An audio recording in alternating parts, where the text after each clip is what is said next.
बहुत समय पहले की बात है।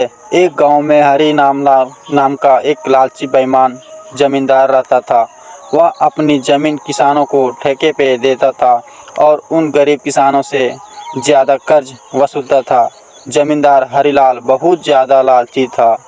गरीब किसानों को बहला फुसलाकर ठेके पे काम कराता था।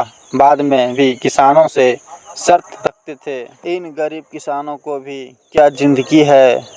उस 2 वक्त की रोटी के लिए दिन भर काम करते रहते और बाद में 2 वक्त की रोटी के लिए तरसते रहते हैं। और हमें देखो सिर्फ आदेश देते हैं और समय आने पर समय देते हैं। सारी फसल गोदामों में भर जाती है और ऐसे किसानों हमारे जी हुजूरी करते रहते हैं और हमारा हर काम करते रहते हैं। इसे हाँ मालिक, आप तो यहाँ के जमींदार हो और सभी किसानों को अपनी मुट्ठी में रखते हो। इनकी मेहनत का फायदा उठाना आप भली भांति जानते हो। मालिक, पूरे गांव पर आपका ही राज्य है। आपकी मर्जी के बिना यहाँ एक पत्ता भी नहीं हिलता। का दिमाग यहाँ का राजा हूँ ही मैं। इन बेवकूफ़ किसानों को ऐसी शर्तों पर ज़मीन उधार देता हूँ कि मेहनत ये करते हैं, फसल मैं हड़प लेता हूँ। आखिर कर ही रहा होता है, तभी उसके पास मदन नाम का एक गरीब किसान आता है जो बहुत दुखी और परेशान होता है।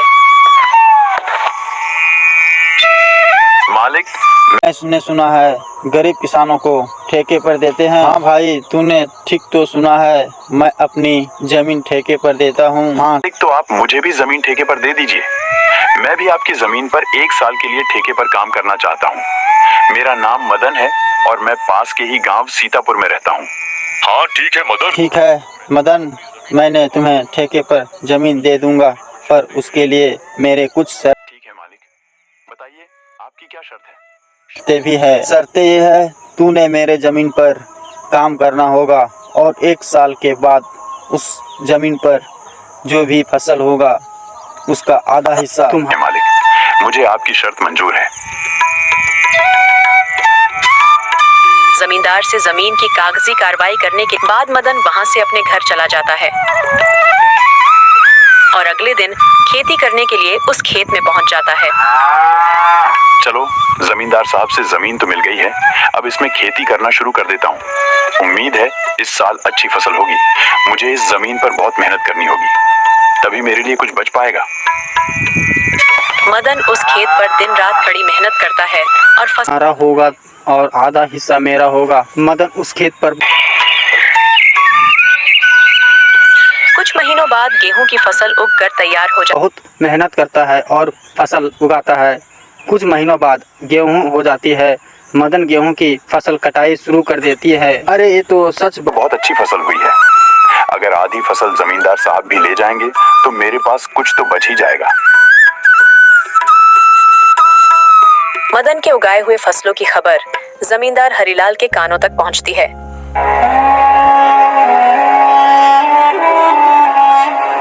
क्या सेठ जी, आपको पता है क्या, आज मदन अपने फसलों की कटाई कर रहा है। इस साल मदन ने खेत में बहुत अच्छी फसल उगाई है। उसकी फसल तो बहुत अच्छी फसल लहा रही थी। अब मदन ने उसकी कटाई करनी शुरू कर दी है। अरे सच में? बहुत अच्छी खबर है कि मदन आज फसल की कटाई कर रहा है। चलो चल कर देखते हैं मदन के उगाए हुए फसल जमींदार के काम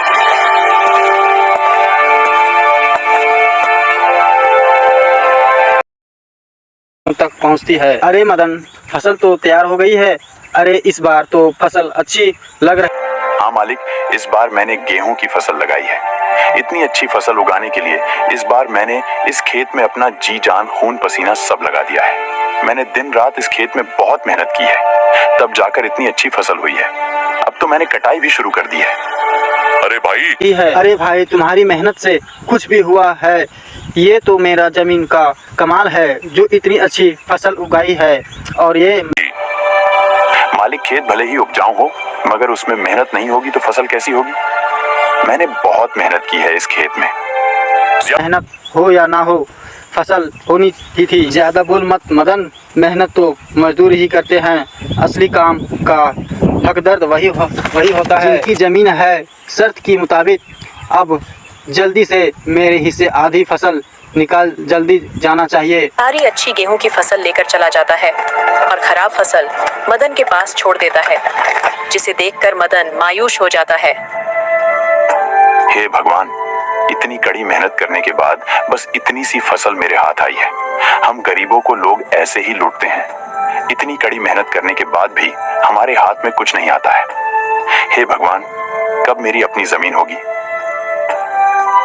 मदन इसी तरह अपनी जिंदगी काट रहा था। मुझे और भी काफी काम है। मदन इसी तरह अपनी जिंदगी काट रहा था। कुछ महीने बाद मदन का बेटा सूरज शेरशाह अब पढ़ने गया था, वापस गांव आया जाता है। गांव आने पर जब उसका नज़ारा देखता है तो उसे बहुत दुख होता है। पिताजी, आप चिंता मत कीजिए, अब मैं आ गया हूँ। ये अन्याय अब नहीं चलेगा। आज से मैं खेती करूँगा और लालची जमींदार को उसी की शर्तों में उसी को इस गांव में गरीब किसानों की यही किस्मत है। जमींदार हरिलाल जैसे लोग हमारी गरीबी का फायदा उठाते हैं। मेहनत हम करते हैं और उसका फल जमींदार हरिलाल जैसे लोग खा जाते हैं। हमारे पास ना अपनी जमीन है और ना अधिकार। हम गरीब किसान बस मेहनत करते हैं और भूखे रहते हैं। किसानों की यह स्थिति सुनकर सूरज बहुत दुखी हो जाता है। जवाब दूंगा, मालिक अब से पिताजी की जगह मैं खेती करूँगा। मुझे ठेके पर कुछ जमीन चाहिए। नहीं क्या बात है, अब तुम खेती करोगे क्या? तुम अभी बच्चे हो, तुम्हारे अंदर इतना दम नहीं है। तुम पढ़े लिखे लड़के हो, खेती नहीं कर पाओगे। नहीं मालिक, आप ऐसा मत बोलिए। मैं पढ़ा लिखा हूँ, लेकिन हूँ तो किसान का बेटा ही ना। खेती करना मुझे अच्छी तरह से आता है। चलो ठीक है, तुम्हारी बात मान लेता हूँ। वैसे भी आजकल काम का क्या रह गया है? सब पढ़ लिख कर ऐसे ही बेरोजगार ही तो घूम रहे हैं ना। आपका बहुत बहुत धन्यवाद मालिक। अरे धन्यवाद बाद में दे देना, पहले मेरे नियम और शर्तें तो सुन लो। आपकी क्या शर्त है मालिक, बताइए। जमींदार हरिलाल, ये तो बच्चा है। इस बार इसे कुछ ऐसी शर्त बता देता हूँ जिसकी इसकी सारी फसल मेरी हो जाएगी। वैसे भी इसका पिता मदन हर साल गेहूं ही लगाता है, तो ये भी गेहूं ही लगाएगा। अच्छा सूरज सुनो, तुम जो भी फसल लगाओगे उसका आधा मैं रखूंगा और आधा हिस्सा तुम रखोगे, लेकिन ऊपर का हिस्सा मैं रखूंगा और नीचे का हिस्सा तुम रखोगे। अगर मेरी यह शर्त मंजूर है तो बोलो। ठीक है मालिक, मुझे आपकी शर्त मंजूर है।